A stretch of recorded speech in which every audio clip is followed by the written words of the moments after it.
Cheating in relationships is rampant. We can assume most partners will cheat at some point in a committed relationship. Why? I'm going to answer that question a number of ways, and then teach you how to guard against it happening. But first, some statistics. The US divorce rate for first marriages is near 50%, and significantly higher if you include second and third marriages. Divorces don't necessarily involve cheating, but the two are connected. Cheating is sometimes a cause of divorce and at other times is a symptom of a weakened relationship. An estimated half of married partners cheat on their spouse. If you include other types of committed relationships, the percentage of cheating goes up. I don't mean to imply that cheating is always a bad thing. Affairs can sometimes make a relationship stronger, as many in the affair recovery movement can testify. Whereas a couple may have been neglecting their sex life, not paying enough attention to their emotional bond, or not communicating honestly about needs and desires, an affair can sometimes spur a couple to get their act together and function more securely.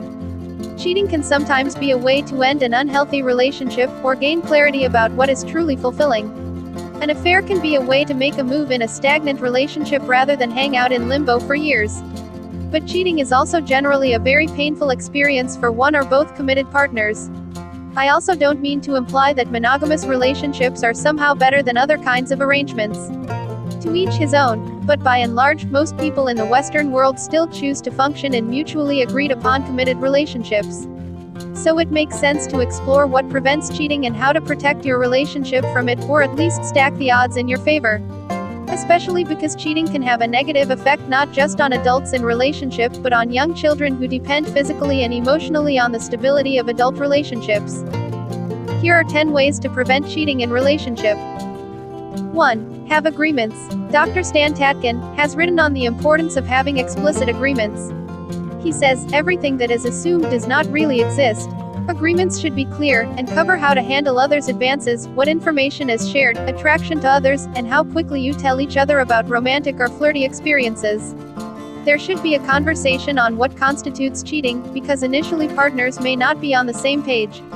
For example, one partner may think it's fine to go out dancing with their friends, flirt with folks, and maybe even have some innocent kisses on the dance floor, while their partner may consider that behavior out of bounds. Partners can have very different ideas on what constitutes an emotional affair, and if it qualifies as cheating. 2. Be a rock star. The best defense against cheating is a great relationship. When our needs are met physically and emotionally, we don't have as much interest to look elsewhere. Examine how well you meet your partner's wants and needs, and how well they meet yours. Make sure to step it up in areas that are weak, and to communicate honestly about what you need to feel fulfilled and fully happy. 3. Tend your garden. Do things together that challenge you to grow together. We all change as we age. It's not enough to put our partnerships on cruise control and expect them to last.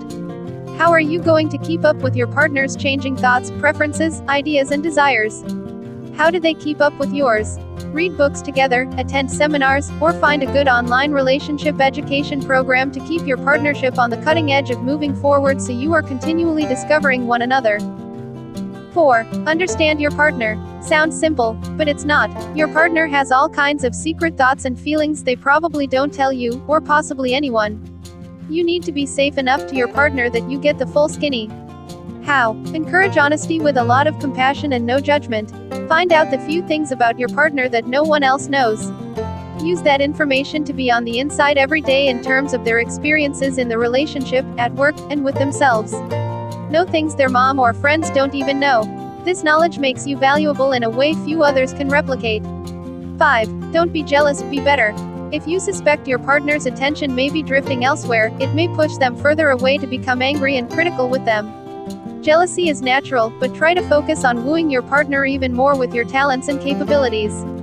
Give them more of a reason to love and value you. Being upset with them may frighten them temporarily into being more careful, but it's not an effective long-term strategy, and often doesn't work in the short term either. You can't keep a partner around reliably or happily using threats and fear. Only the positive reasons for being together hold up as glue that will protect you from others getting in on the action. 6. Do occasional counseling. It's the 21st century. The old-time stigma of seeing a couples counselor is long gone. Find a good, capable therapist, and see them for positive and proactive relationship support. Go in before you have major issues. After is often too late for counseling to be fully effective. We all have blind spots in the way are with others. Some of those come from our family history, such as the things our parents tended to do in relationship, or more importantly, what they did not do with one another. Our map of healthy, secure relationship is usually only as good as what we have seen and experienced firsthand. Counseling, even a few sessions here and there, can help us develop a more comprehensive map of how to tend to our partnerships and share life together more enjoyably. 7. Justify your existence. You have to be the go-to person. Anything you don't provide in terms of emotional, intellectual and physical needs, your partner will look to others for. And they should. In other words, we all seek to meet our needs, and if our partner isn't there in certain ways, we find others. Those others sometimes form the basis for an affair, or an emotional bond that replaces our partner, or takes energy away from the partnership that it really needs to grow and adapt. Think of being a partner as applying for a job every day. Why should your partner keep you around and not fire you? What do you do that someone else cannot easily do instead? You have to be so good that others can't really compete. This is more than anything, the secret to preventing separations and breakups, and it works much better than fear and guilt. 8. Why not cheat? We are not wired for monogamy. Biologically, there are many imperatives to cheating, beginning with the added immune system and cell protections that come from mixing the gene pool. So why stay true? Well, there have to be excellent reasons for staying committed. What could those be? After all, the physical lust center of the brain really thrives on novelty, strangers and the exotic. Left to its own devices, that part of the brain may act on desires with others besides our partner. Think of the benefits of commitment. A partner who knows you better than anyone else. Someone you have shared history and life memories with. Someone you can rely on. Someone who, when our beauty fades, our youthfulness is gone, and our health and sex drive diminish, still wants to be our companion and share life together. Someone to grow old with. You and your partner need to remind yourselves of the reasons for commitment so the animal part of your brain doesn't run unchecked. 9. Limit opportunity. Affairs and cheating are primarily an issue with the strength and satisfaction of our current relationship, so it's always best to look there first before blaming others or circumstance. But in second place is a contributing culprit is opportunity. Affairs and cheating are often a function of opportunity. Traveling with a coworker, being at a party late without your partner, spending lots of time alone, drinking too much, or having independent social circles and activities can create opportunities. So what to do? Pay extra attention to these types of situations. Try to do things together, so others don't have as much access.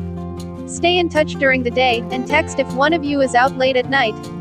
Check in while traveling, and send loving care packages with your traveling partner so they feel connected to you. If others begin to text or call your partner too much, it's fair to ask that some of that energy be directed back into the primary relationship. 10. Push the envelope. Talk frequently and openly about sex, fantasies and desires. Try new hobbies together to keep things fun, humorous and exciting. Laugh together, wrestle. Try an unusual class. Choose TV shows to watch together you've never seen. Ask other couple friends for ideas on trips and local experiences they have liked. Try new things in the bedroom. Do things that are a little embarrassing, but still within your comfort zone. New, exciting activities, especially in the area of emotional and physical intimacy, keep your interest kindled and help you bond. The best protection against cheating in affairs is ensuring your relationship is too awesome to mess with. Being attractive to your partner every day works better than fear, guilt or threats in maintaining the security of your commitment. Keeping things fresh in your friendship and love life additionally stimulate the brain in ways that maintain attention within the primary partnership. And if you suspect your partner may be looking elsewhere for an erotic shot in the arm or a deeper emotional friendship than what you typically provide, take steps to up your game rather than threaten to leave or become too critical. Sometimes, moments of interest in other people and experiences can tip you off to where you need to turn on the jets as a partner or couple. Improving your relationship needs to be a constant. Keep the focus on making yourselves stronger, not worrying so much about others in the world, out there. Feel free to leave a comment and tell us what you think or share it with someone who can benefit from the information. For more inspiration and to get the latest post from this channel, subscribe if you're new and make sure to turn on the bell button so you don't miss an upload. Thanks for watching.